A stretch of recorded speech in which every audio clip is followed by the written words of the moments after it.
नमस्कार मित्रांनो, श्री मराठी स्टोरीमध्ये आपल्या सर्वांचं स्वागत आहे. न कळत जुळले प्रेम भाग 39. आराध्या म्हणाली आणि म्हणूनच तिने हा सर्व घाट घातला, जेणेकरून या असल्या माणसाशी माझे लग्न होईल आणि लग्नानंतर पैशासाठी का होईना तो माझा मानसिक आणि शारीरिक छळ करेल असे तिला वाटले. आणि मग तुम्हाला आलेला हार्ट अटॅक तिच्या पत्त्यावर पडला. आराध्याने सर्व गोष्टी इत्थंभूत सांगून एक हलकासा निश्वास सोडला. विजयराव म्हणाले, रिया, ह्या साऱ्या मंडळींना आणि तुझ्या बहिणीला इथून आताच्या आत्ता जायला सांग. विनाकारण माझ्या हातून न कळत त्यांचा अपमान होतो. ही असली स्वार्थी आणि धूर्त लोक मला माझ्या कुटुंबाच्या सावलीतही नको आहेत. विजयराव टेरेसच्या एका कोपऱ्यात उभे राहून एकटक दूरवर बघत बोलत होते. इकडे अभिची कार पाटलांच्या गेटपाशी येऊन थांबली आणि पुढच्या काही क्षणात अभि त्यांच्या दारात हजर होता. आकाशने त्याला बघताच हसतमुखाने त्याचे स्वागत केले. आकाश म्हणाला, अभिषेक दादा, अचानक कसं काय आलात? अभिला दिवाणावर बसायला सांगत आकाशने विचारले. तेवढ्यात श्रेयाने पाण्याचा ग्लास त्यांच्या समोर धरला. श्रेया म्हणाली, हे घ्या पाणी. आणि आधी का कळवले नाही की तुम्ही येणार आहे म्हणून? श्रेया अगदी एक्साइट होऊन बोलत होती. अभि म्हणाला, ॲक्च्युली माझे मुंबईला ऑफिसचे काम होते, सो मला वाटलं की काकांना बघून घ्यावे आणि मिस आराध्या त्यांनाही प्रोजेक्ट रिलेटेड काही गोष्टी विचारून घ्याव्यात.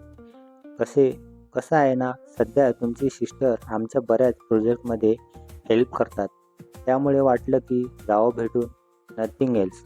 आता त्या दोघांना बाकी काय एक्सप्लेन करावे हे अभिलाही समजत नव्हते. अचानक अभिचे लक्ष समोर ठेवलेल्या चहाच्या ट्रेकडे गेले.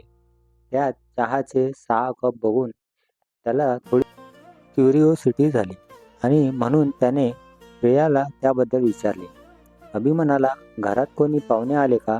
नाही म्हणजे काकांना बघायला वगैरे आले असतील. हे सारे कप दिसले ना, म्हणून विचारले. श्रेयाकडे बघत त्याने प्रश्न केला.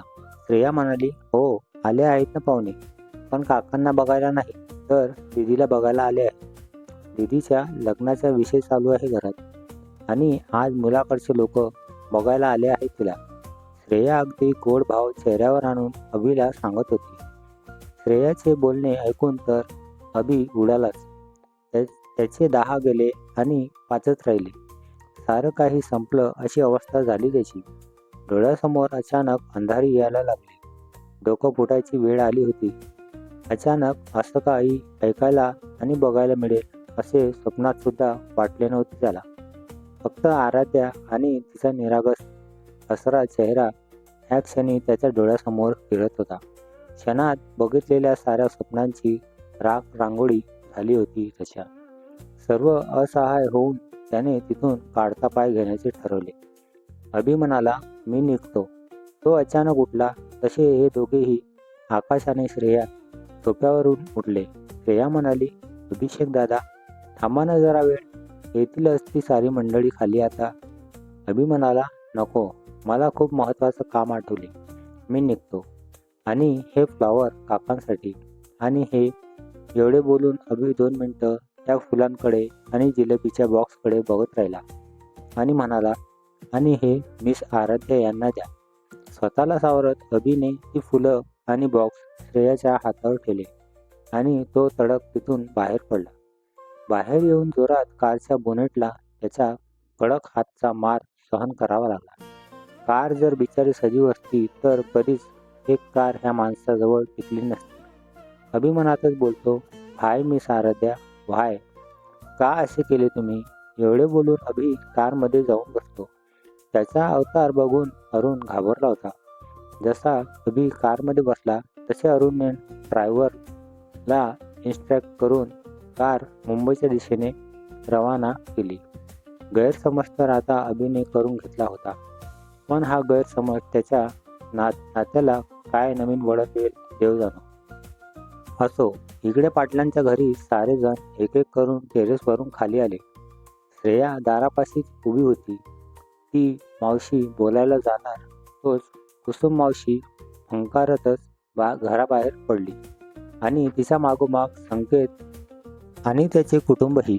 श्रेया दारात उभी राहून फक्त आत बाहेर मान हलवत त्यांना एक एक करून बाहेर जाताना बघत होती. आणि कुणीच कुणाशी न बोलता असे तडकाफडकी निघून गेले.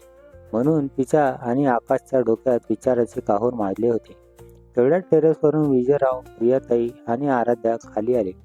विजयराव म्हणाले, माफ कर परी. माझ्या आजारपणामुळे नको त्या गोष्टींसाठी मी तुला फोर्स करत होतो. खरंच माफ कर बच्चा मला. सोफ्यावर बसत अगदी भावनेने विजयराव आराध्याकडे बघत बोलतात. आराध्या म्हणाली, पप्पा तुमची काहीच चुकी नाही आहेत आणि आता सर्व काही व्यवस्थित झाले आहे. सो झाल्या गोष्टींचा विचार करून स्वतःला का त्रास करून घ्यायचा, हो की नाही? विजयरावांच्या पायाशी बसून त्यांचे हात आपल्या हातात घेऊन अगदी शांततेत आणि प्रेमाने आराध्या त्यांना समजावून सांगत होती. प्रियाताई म्हणाले, नाही आराध्या, भलं हो त्या सोनूचं. तिने वेळीच तुला सावध केलं म्हणून हे मोठं संकट थोडक्यात निभावले. नाहीतर काय केलं असतं आपण? मला तर लाज वाटते की अशी बाई माझी बहीण आहे. प्रियाताई अगदीच काकुळतीला येऊन बोलत होत्या. विजयराव म्हणाले, प्रिया जाऊ दे, सोड ते सर्व. झाले गेले त्यावर माती टाका आणि नव्याने सुरुवात करा. आराध्याला मिठीत घेत विजयराव प्रियाताईकडे बघत बोलतात. आराध्या म्हणाली, पप्पा मी असे नाही म्हणत की तुम्ही माझ्यासाठी योग्य निर्णय नाही घेतला किंवा तुम्ही घाई केली. पण पप्पा या सर्व गोष्टींचा विचार करता मला आज तुमच्याकडून एक वचन हवंय. द्याल ना? आराध्या विजयरावांच्या डोळ्यात डोळे घालून बोलत होती. एक विनंती होती तिच्या डोळ्यात की नाही म्हणू नका. विजयराव म्हणाले, बोल ना बेटा. तुला कुठल्या गोष्टी करता आजवर मनाई केली आहे का मी? You are my pride, you are my trust, no one can break it. माग तुला काय हवं ते. अगदी आनंदाने विजयराव तिच्या डोळ्यातील भावना समजून म्हणाले. आराध्या म्हणाली, पप्पा जोवर मी स्वतःहून तुम्हाला माझ्या लग्नाविषयी बोलत नाही तोवर तुम्ही विषय सुद्धा काढायचा नाही. मला प्रॉमिस करा. ज्या दिवशी मला लग्न करावेसे वाटेल त्या दिवशी मी तुम्हाला स्वतःहून सांगेल. आणि हो, मला माझे प्रॉमिस माहीत आहे. त्यामुळे एवढे 6 महिने झाले की मी स्वतः लग्नासाठी तयार असेल. It's a promise from my side. विजयरावांच्या गालावर हलकेच एक किस देत त्यांना कवटाळत बोलते.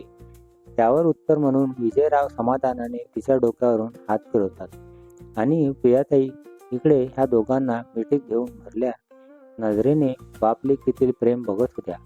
आराध्याचं लक्ष टेबलावर ठेवलेल्या फुलांवर गेलं. आराध्या म्हणाली, अरे ही फ्लॉवर आणि ही जिलेबी कोणी आणली? श्रेया म्हणाली, अरे दीदी, अभिषेक दादा आले होते पप्पांना बघायला आणि तुझ्याशी पण प्रोजेक्टबद्दल महत्त्वाचे बोलायचे होते. श्रेया ते फ्लॉवर आराध्याच्या हातात ठेवत म्हणाली. आराध्या म्हणाली, काय मग लगेच का गेलेत? आराध्या अगदी काकुळतीला येऊन बोलू लागली. श्रेया म्हणाली, अगं मी सांगितले की तुला बघायला पाहुणे आलेत. ते ऐकलं त्यांनी आणि लगेच म्हणाले की मला काही महत्त्वाचे काम आले आहे, सो मी येईल नंतर. आणि हे सर्व तुला द्यायला सांगून ते निघून गेले. श्रेया एक नजर त्या फुलांवर टाकत आराध्याला सांगते. आराध्या मनातच म्हणाली, गॉड, काय होऊन बसले हे. देवील पुन्हा मिसअंडरस्टँडिंग करून घेतील. आराध्या एक हात कमरेवर आणि एक हात डोक्याला लावत स्वतःशीच बडबडली. श्रेया म्हणाली, काय ग, एवढे काय झाले रिॲक्ट करायला? श्रेया तिच्या वागण्यावर आणि बोलण्यावर संशय होऊन म्हणाली. आराध्या म्हणाली, काही नाही, असे अचानक गेलेत ना म्हणून जरा भीती वाटत आहे. काम करते ना त्यांच्या कंपनीमध्ये, बाकी काही नाही. सावरासावर करत आराध्या म्हणाली, असेन तुझा अपराधी, फक्त एक सजा कर. मला तुझ्यात सामावून घे, बाकी सर्व वजा कर. काय होईल पुढे? अभिला झालेला गैरसमजातून अजून कुठल्या आव्हानांना आराध्याला सामोरे जावे लागेल आणि अभि तो ह्या झालेल्या गैरसमजातून चुकीचे पाऊल तर नाही ना उचलणार आणि आराध्या त्याचा झालेला गैरसमज दूर करण्यात यशस्वी होईल का? सर्व काही समजेल पण पुढील भागात. तोपर्यंत वाट बघा. व्हिडिओ आवडल्यास लाईक करा, शेअर करा. नवीन असाल तर चॅनलला सबस्क्राईब करा. धन्यवाद.